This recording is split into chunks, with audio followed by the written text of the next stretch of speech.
Dear plus one, good morning. आज हम बात करेंगे आपके चैप्टर धर्मनिरपेक्षता के बारे में, सेकुलरिज्म के बारे में। धर्मनिरपेक्षता क्या है, धर्मनिरपेक्षता का अर्थ क्या है, धर्मनिरपेक्षता की क्या परिभाषा है और धर्मनिरपेक्ष राज्यों की क्या क्या विशेषताएं होती हैं, इसके बारे में हम विस्तार से चर्चा करेंगे। चलिए शुरू करते हैं आपका चैप्टर धर्मनिरपेक्षता। डियर प्लस वन, आज हम बात करेंगे धर्मनिरपेक्षता की। धर्म तथा राज्यों में परस्पर संबंधों के आधार पर राज्यों के दो रूप हो सकते हैं। जिस राज्यों का आधार कोई विशेष धर्म हो अथवा जिस राज्यों का प्रबंध किसी विशेष धर्म के सिद्धांतों के आधार पर चलाया जाता हो, उसे धार्मिक राज्य अथवा धर्मतांत्रिक राज्य कहा जाता है, या कहते हैं उसको थियोक्रेटिक स्टेट। ऐसे राज्यों के उदाहरण पाकिस्तान, बांग्लादेश, ईरान आदि हैं। इसके विपरीत जिस राज्यों का आधार कोई विशेष धर्म ना हो अथवा राज्य प्रबंध किसी धर्म के सिद्धांतों के अनुसार ना चलाया जाता हो तथा राज्य सभी धर्मों का समान आदर करता हो, उसे धर्मनिरपेक्ष राज्य कहा जाता है। ऐसे राज्यों में लोगों को किसी भी धर्म को मानने, उसका प्रचार करने तथा अपने अपने धर्म की मान्यताओं के अनुसार पूजा अर्चना करने की पूर्ण स्वतंत्रता होती है तथा राज्य किसी भी धर्म के आंतरिक मामलों में हस्तक्षेप नहीं करता और ना ही किसी धर्म को मानने के लिए लोगों को विवश करता है। राज्य अपनी नीतियों का निर्माण किसी धर्म के सिद्धांतों के आधार पर नहीं करता, बल्कि राष्ट्रीय तथा सार्वजनिक हितों को सम्मुख रखकर करता है। अब बात आती है बच्चों मीनिंग की। धर्मनिरपेक्षता का अर्थ क्या है? धर्मनिरपेक्षता से हमारा अभिप्राय प्रत्येक व्यक्ति को उसकी इच्छा अनुसार धर्म को मानने अथवा ना मानने, उसके अनुसार अपना आचरण करने, उपासना आदि करने की स्वतंत्रता देने से है। व्यक्ति के ऐसे कार्यों में राज्यों का कोई हस्तक्षेप नहीं होता और ना ही राज्यों द्वारा किसी धर्म विशेष के हितों की रक्षा के लिए कोई कानूनी प्रावधान ही कहीं भी किया जाता है। धर्मनिरपेक्षता कहलाती है। नेक्स्ट बात आती है बच्चों परिभाषा की। धर्मनिरपेक्षता की क्या परिभाषा है? प्रोफेसर डोनाल्ड स्मिथ कहते हैं कि धर्मनिरपेक्ष राज्य वह राज्य है जिसमें व्यक्तिगत तथा सामूहिक स्वतंत्रताएं दी जाती हैं। ऐसा राज्य बिना किसी भेदभाव के व्यक्ति के साथ नागरिक के रूप में व्यवहार करता है। ऐसा राज्य ना तो संवैधानिक रूप से किसी विशेष धर्म से जुड़ा होता है तथा ना ही किसी धर्म को फैलाने का इच्छुक होता है और ना ही किसी धर्म में हस्तक्षेप ही करता है। अब बात करते हैं कि इसके फीचर्स क्या है। व्हाट आर द फीचर्स या characteristics of the secular state? धर्मनिरपेक्ष राज्यों की क्या विशेषताएं हैं? पहली बात आती है बच्चों, फर्स्ट पॉइंट है सभी धर्मों का समान आदर, equal respect for all religions. एक धर्मनिरपेक्ष राज्यों में राज्यों द्वारा सभी धर्मों का समान आदर किया जाता है। किसी भी धर्म को कोई विशेष स्थिति या सुविधा प्रदान नहीं की जाती है। राज्यों द्वारा किसी ऐसी नीति का निर्माण नहीं किया जाता है जो किसी प्रकार से भी किसी धर्म में विश्वास रखने वाले लोगों की भावनाओं के विपरीत हो तथा उन्हें दुख पहुंचाए। उदाहरणतः यद्यपि भारत की कुल जनसंख्या का 80% हिंदू है, परंतु भारत में हिंदुओं को भी वही सम्मान दिया जाता है जो अन्य धर्मों को दिया जाता है। बहुसंख्या के लिए धर्म के आधार पर कोई विशेष सुविधाओं की व्यवस्था नहीं की गई है। सेकंड पॉइंट आता है बच्चों कोई राज्य धर्म नहीं, मीन्स स्टेट का अपना कोई रिलीजन नहीं है। धर्मनिरपेक्ष राज्यों की सबसे प्रमुख विशेषता यह है कि इसमें कोई राज्य धर्म नहीं होता।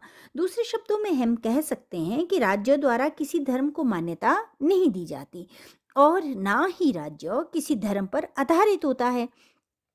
ऐसी व्यवस्था के अंतर्गत राज्यों की नीति का निर्माण तथा शासन संचालन करते समय किसी भी विशेष धर्म के सिद्धांतों को समक्ष नहीं रखा जाता और ना ही सरकार की नीतियों में किसी धर्म को प्राथमिकता दी जाती है। भारत धर्मनिरपेक्षता का सर्वोत्तम उदाहरण है। भारत राज्यों का आधार ना तो कोई धर्म है और ना ही देश का संचालन किसी धर्म के सिद्धांतों के अनुसार किया जाता है। भारतीय संविधान ने किसी धर्म को राज्य धर्म के रूप में मान्यता नहीं दी है और ना ही किसी धर्म के सिद्धांतों को राज्यों की नीतियों के आधार के रूप में स्वीकार किया है। नेक्स्ट पॉइंट आता है बच्चों, धार्मिक स्वतंत्रता। धर्मनिरपेक्ष राज्य प्राय बहुसमुदायवादी समाज होता है। धर्मनिरपेक्ष राज्य प्राय ऐसा राज्य होता है जिसमें डिफरेंट रिलीजन, विभिन्न धर्मों को मानने वाले लोग रहते हैं। It is a pluralistic society. बहुसमुदायवादी समाज का अभिप्राय यह है बच्चों कि ऐसे समाज में भिन्न भिन्न धर्मों और जातियों के लोग रहते हैं। धर्मनिरपेक्ष राज्य व्यक्तियों पर किसी धर्म को थोपता नहीं है, अपितु सब व्यक्तियों को पूर्ण रूप से धार्मिक स्वतंत्रता प्राप्त होती है। प्रत्येक व्यक्ति किसी भी धर्म को स्वीकार करने या ना करने के लिए स्वतंत्र होता है। धार्मिक संस्थाओं की स्थापना की आज्ञा, ये आपका नेक्स्ट पॉइंट है। धर्मनिरपेक्ष राज्यों में जहां लोगों को पूर्ण धार्मिक स्वतंत्रता प्राप्त होती है, वहां इसके साथ प्रत्येक धर्म के लोगों को धार्मिक संस्थाएं स्थापित करने का अधिकार भी होता है। धर्म का प्रचार करने और दूसरे धार्मिक उद्देश्यों के लिए धार्मिक संस्थाओं को संपत्ति बनाने का भी अधिकार प्राप्त होता है। यदि कोई धार्मिक संस्था शैक्षिक संस्थाओं की स्थापना करने का इच्छुक हो तो धर्मनिरपेक्ष राज्य जो होता है उसमें उसको ऐसा करने की आज्ञा दी जाती है। नेक्स्ट जो विशेषता आती है, नेक्स्ट जो करैक्टरिस्टिक्स है वो क्या है? धर्म विरोधी प्रचार की आज्ञा नहीं होती। एक धर्मनिरपेक्ष राज्यों में धर्म विरोधी प्रचार करने की आज्ञा नहीं होती। साम्यवादी राज्यों में धर्म विरोधी प्रचार करने की पूरी आज्ञा होती है, परंतु धर्मनिरपेक्ष राज्य इस प्रकार की कार्यवाही की आज्ञा नहीं दे सकता। धर्मनिरपेक्ष राज्यों में प्रत्येक व्यक्ति अपने धर्म के पक्ष में प्रचार कर सकता है, परंतु उसे किसी दूसरे धर्म के विरुद्ध प्रचार करने की आज्ञा नहीं होती। यदि धर्म के विरुद्ध प्रचार करने की आज्ञा दे दी जाए तो ऐसे राज्यों में शांतिमय वातावरण नहीं हो सकेगा। नेक्स्ट जो विशेषता आती है बच्चों वो है सरकारी शैक्षणिक संस्थानों में कोई धार्मिक शिक्षा नहीं। जितने भी गवर्नमेंट इंस्टीट्यूशंस हैं उन गवर्नमेंट इंस्टीट्यूशन में धार्मिक शिक्षा प्रदान नहीं की जा सकती। धर्मनिरपेक्ष राज्यों में सरकारी शैक्षणिक संस्थानों में किसी विशेष धर्म के सिद्धांतों की शिक्षा नहीं दी जा सकती। प्राइवेट शैक्षणिक संस्थानों में धार्मिक शिक्षा देने की आज्ञा तो होती है, परंतु किसी भी व्यक्ति को ऐसी शिक्षा प्राप्त करने के लिए या किसी धार्मिक पूजा में सम्मिलित होने के लिए बाध्य नहीं किया जा सकता। यदि कोई व्यक्ति ऐसा करता है तो कानून की व्यवस्था के अनुसार उसे दंड भी दिया जा सकता है। कहने का तात्पर्य बच्चों ये है कि प्राइवेट इंस्टीट्यूशन को धार्मिक शिक्षा का प्रचार प्रसार करने की आज्ञा दी गई है कि कोई भी प्राइवेट इंस्टीट्यूशन जो है वो धार्मिक शिक्षा अपने इंस्टीट्यूशन में दे सकता है, किंतु वो किसी व्यक्ति को उस धार्मिक शिक्षा को ग्रहण करने या उसके अकॉर्डिंग किसी पूजा में बैठने के लिए जबरदस्ती नहीं कर सकता। यदि उसके साथ ऐसा किया जाता है और वो इसकी शिकायत करता है तो उस संस्था को दंड भी दिया जा सकता है। नेक्स्ट जो आपकी विशेषता आती है बच्चों वो है धार्मिक अल्पसंख्यकों के हितों की रक्षा। आजकल का जो समय है या आजकल के जो देश है वो कैसे हैं? आधुनिक काल जो है वो बहुधर्मीय काल है। आज विश्व में कोई भी ऐसा देश नहीं है जहाँ पे एक ही धर्म के लोग रहते हो। अधिकांश अरब देश धर्मतंत्रीय देश है और मुस्लिम धर्म उनका राज्य धर्म है, परंतु इन देशों में भी अन्य धर्मों के लोग रहते हैं। ऐसी स्थिति में देश बहुसंख्यक और अल्पसंख्यकों में बंट जाता है। अब क्या होता है कि जनसंख्या के बहुसंख्या तथा अल्पसंख्या में विभाजित होने के कारण अल्पसंख्यकों में असुरक्षा की भावना दूर करने के लिए उनमें असुरक्षा की भावना पनप जाती है। अब धर्मनिरपेक्ष जो राज्य होता है उसमें अल्पसंख्यकों में जो असुरक्षा की भावना बैठ जाती है उसको दूर करने के लिए तथा उनके धार्मिक हितों की रक्षा करने के लिए विशेष सुविधाओं की व्यवस्था की जाती है। अल्पसंख्यकों को अपनी भाषा, संस्कृति, धर्म तथा लिपि की सुरक्षा एवं विकास के लिए संस्थाएं स्थापित करने तथा उनको चलाने का अधिकार दिया जाता है। कहने का मतलब ये है कि जितने भी धर्मनिरपेक्ष राज्य हैं उनमें ऐसा नहीं होता कि बहुसंख्यक लोग जो होते हैं वो अपनी मनमानी करें और अल्पसंख्यकों के हितों को असुरक्षित कर दिया जाए, बल्कि सरकार अल्पसंख्यकों के हितों की रक्षा के लिए विशेष नीतियां बनाती है और उनकी भाषा, संस्कृति, धर्म और लिपि की सुरक्षा और विकास करने के लिए उन्हें अपने इंस्टीट्यूशन एस्टेब्लिश करने की परमिशन देती है। नेक्स्ट जो पॉइंट आता है बच्चों वो है धर्म के आधार पर कोई विभेद नहीं, no discrimination on the basis of religion. धर्म के आधार पर किसी व्यक्ति के विरुद्ध कोई विभेद नहीं किया जाता। सरकारी नौकरियों के लिए निश्चित योग्यताएं होती हैं।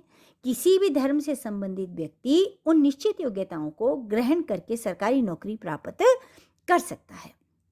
धर्म के आधार पर ना तो किसी व्यक्ति के विरुद्ध विभेद किया जाता है और ना ही किसी व्यक्ति को धर्म के आधार पर उसे विशेष सुविधा प्रदान की जाती है। नेक्स्ट जो फीचर आती है या विशेषता आती है बच्चों वो है सांप्रदायिक चुनाव प्रणाली का अभाव, कि जो भी इलेक्टोरल सिस्टम है वो कम्युनल नहीं होता, कम्युनल बेस्ड नहीं होता। धर्मनिरपेक्ष राज्यों में सांप्रदायिक चुनाव प्रणाली की व्यवस्था नहीं की जाती। इसके स्थान पर संयुक्त चुनाव प्रणाली को अपनाया जाता है। भारत में स्वतंत्रता से पहले सांप्रदायिक चुनाव प्रणाली की स्थापना की गई थी, परंतु स्वतंत्रता के पश्चात संयुक्त चुनाव प्रणाली को अपनाया गया है। ऐसे राज्यों के में धर्म के आधार पर स्थान आरक्षित रखने की प्रथा नहीं होती।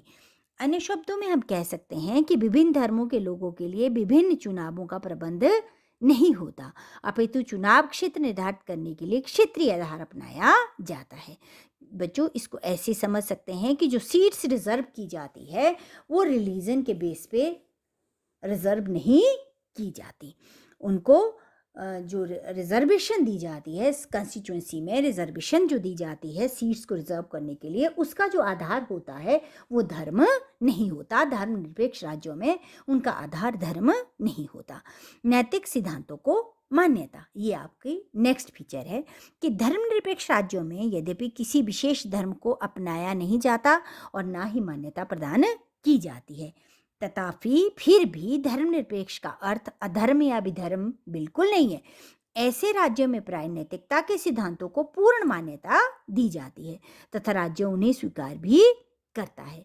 देश में सत्य, प्रेम, परस्पर सहयोग, भातृभाव, अहिंसा आदि के सिद्धांतों को पूर्ण मान्यता दी जाती है और सभी लोग प्राय उनकी पालना करते हैं। मतलब जितने भी मॉरल वैल्यूज है उनको फॉलो किया जाता है धर्मनिरपेक्ष राज्यों के अंदर। नेक्स्ट जो आपका पॉइंट आता है बच्चों वो है राज्य धार्मिक स्वतंत्रता के दुरुपयोग को रोक सकता है।